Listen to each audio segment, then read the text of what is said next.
Le ministère de l'Éducation trouve que trop d'élèves aujourd'hui souffrent de leurs mauvaises notes. Alors faut-il les supprimer une fois pour toutes, ces notes sanctions? C'est la question qui fâche de 7h15 sur Europe 1. Et pour y répondre, je reçois Jean-Paul Briguelli. Bonjour. Vous êtes Bonjour, Thomas prof Soto. en prépa à Marseille et auteur de La fabrique du crétin, la mort programmée de l'école. Finalement, Jean-Paul Briguelli, elle n'est pas absurde la réflexion en cours? Parce que les notes, à part créer de la frustration, ça sert à quoi aujourd'hui? Alors, d'abord, je vais donner une information qui a échappé à la grande chaîne d'infos que vous êtes. À la conférence de presse de Benoît Hamon tout à l'heure, il y aura également Marisol Touraine qui a décidé d'interdire les thermomètres. C'est un instrument extrêmement dangereux, le thermomètre. Ça indique que le patient a ou n'a pas de fièvre, d'ailleurs. C'est comme les notes. La note n'est pas faite contre l'élève. Je veux dire, il faut être quand même singulièrement taré pour croire que le prof note l'élève alors qu'il note une copie, qu'il note une performance. Il ne note pas un caractère. Si on remplace la note par une évaluation diffuse, comme c'est d'ailleurs le cas actuellement dans les 3/4 des écoles primaires, où on a des livrets de compétences, etc., c'est justement le caractère que l'on va noter. C'est justement à la tête du client que l'on va noter. Quand on note une copie, on note ce que l'élève a fait, effectivement. Et puis à partir de là, il fera mieux, il fera moins bien, etc. Mais Jean-Paul Briguelli, en supprimant les notes, il ne s'agit pas de supprimer les mauvais élèves. Au contraire, je vois bien votre ironie sur le thermomètre. Mais l'idée, c'est de faire en sorte que ces élèves ne se démotivent pas et qu'ils progressent, que très jeunes, à l'âge de 6 ou 7 ans, ils n'aient pas l'impression de se dire moi je suis nul, j'y arriverai jamais. Alors, je voudrais savoir si le ministre, qui a été formé par les pères maristes au Sénégal, avait ou n'avait pas de notes quand il était petit. Peut-être qu'il a été traumatisé, c'est ce qui l'a empêché de faire des études prolongées, mais... il a pas mal réussi, il est ministre de l'Éducation, il s'en est pas mal sorti. Oui, non, mais absolument. On s'en tire très très bien au ministère de l'Éducation. Parfois, on n'a pas fait d'études et on commande à tous ceux qui en ont fait beaucoup. Mais le problème, simplement, c'est que ça ne démotive pas une note. Tout le problème, c'est la façon dont on accompagne la note. Il y a toujours des commentaires, figurez-vous, sur une copie. On sait pourquoi on a eu telle ou telle note. Ensuite, tout ça vient d'un obscur mathématicien toulousain qui s'appelle André Antibi et qui a dit c'est incroyable, quand on met des notes, il y a toujours à peu près un tiers des élèves qui ont de mauvaises notes. Vous dites quelque chose d'intéressant. Ce qu'on appelle la constante macabre. Vous dites ce qui compte, c'est le commentaire. Alors finalement, c'est le commentaire qui compte, c'est l'appréciation. C'est pas... Non, regardez vous en prépa, vous connaissez bien avec vos élèves, là, ils se rendent parfois malades pour une mauvaise note alors qu'ils sont pas nuls. Ah, ils se rendent pas du tout malades, je veux dire, ils savent. Dans les prépas, ça arrive, dans les grands lycées, ça arrive. Oui, mais parce qu'enfin, on les note en fonction de la vérité des prix. Ce qui se passe au bac actuellement, vous avez suivi les démêlés sur l'épreuve de maths du bac S? Trop compliqué à Paris, semble-t-il. Ce que disent les élèves, en tout cas. Ils se sont plaints parce que l'épreuve était trop difficile.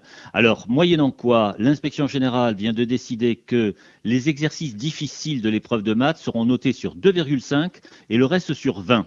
Ça va faire une épreuve notée sur 22,5. Avec ça, on va quand même avoir 98% de bacheliers S qui vont réussir. Très bien. Ça prouve bien que ce système de notes actuel ne fonctionne pas, Jean-Paul Briguelli, et qu'il faut peut-être le revoir, peut-être évaluer différemment, non ?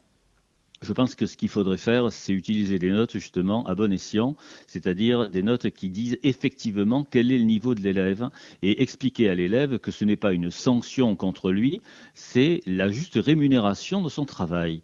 Excusez-moi, mais on est dans un système très très très bizarre et qui fonctionne un peu à l'envers, c'est-à-dire que les élèves pensent, mais ils pensent tous, ou du moins la plupart, que même s'ils ne fichent rien, il faut d'une façon ou d'une autre qu'ils réussissent. D'ailleurs, on les encourage à ça, même quand ils ne fichent rien, ils passent dans la classe supérieure, ils auront le bac et puis ils iront s'étaler en fac. Bon, très bien. Donc vous dites finalement que les notes, c'est un faux débat. Le débat, il n'est pas là aujourd'hui, c'est pas ça qui pose des problèmes à l'école. Le débat, bien entendu, c'est la qualité de l'enseignement, c'est surtout la volonté d'enseigner véritablement quelque chose au lieu de faire de la garderie comme on est trop souvent obligé à le faire dans le collège unique tel qu'il est actuellement. Il faut bien comprendre une chose, c'est que jamais un prof n'a apprécier un élève, il apprécie une performance. C'est exactement comme en sport. Le fait qu'un athlète fasse un jour une contre-performance, d'ailleurs c'est exactement comme ça qu'on dit, il a fait une contre-performance, mais ça ne dit rien sur sa valeur d'athlète. Je tente une question sur les notes encore, Jean-Paul Briguelli, même si vous voulez mettre un 0, je pense. Ça changerait quelque chose de changer l'échelle de nos notes? On n'est plus sur 20 ou sur 10, mais peut-être sur 5, ou avec des lettres comme aux États-Unis, ou des codes couleurs. Tiens, c'est une idée de Benoît Hamon, ça? Alors, vous avez le code couleur dans les petites classes, vous avez aussi les smileys. Vous voulez avoir un smiley souriant ou un smiley qui fait la gueule? Est-ce que ça change quelque chose? Du coup, on ne met d'ailleurs que des smileys souriants parce qu'il faudrait quand même pas les traumatiser. Aux États-Unis, on ne met plus que A, B, C parce que les élèves portent plainte parce que ça risque de blesser leur self-esteem s'ils ont un D ou un E. Ouais. Alors, il faut bien comprendre une chose, c'est que quelle que soit l'échelle, il y a une échelle. Je pense que celle que nous utilisons actuellement, c'est-à-dire sur 20, est finalement la plus fine que l'on puisse faire. On la démultiplie même, on met des notes avec des demi-points, etc. C'est une appréciation extraordinairement fine du travail. Alors, vous savez ce que vous allez faire Si on fait une note sur, mettons, 4 ou sur 3, etc., ça reviendra au même. C'est ce que vous allez faire parce que de toute façon... Vous êtes très attaché à l'appréciation, Jean-Paul Bréguely. Vous allez en mettre une à Benoît Hamon. Donnez-lui un conseil. Lui qui veut une école de la bienveillance, vous lui dites quoi, Benoît Hamon, ce matin? Il est peut-être encore temps qu'il corrige sa copie.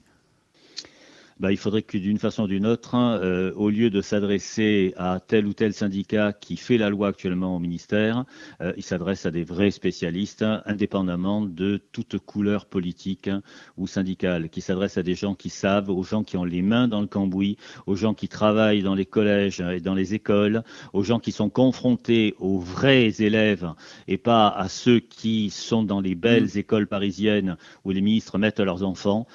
Voilà ce qu'il faudrait faire. Merci. Mais ça, aucun gouvernement ne le fera. Et en tout cas, s'ils veulent vous joindre, vous êtes à Marseille. Merci Jean-Paul Bréguely d'avoir été en direct Absolument. avec nous. Merci Duplex à vous. assuré à Marseille par Yann Théroux. Merci et bonne journée.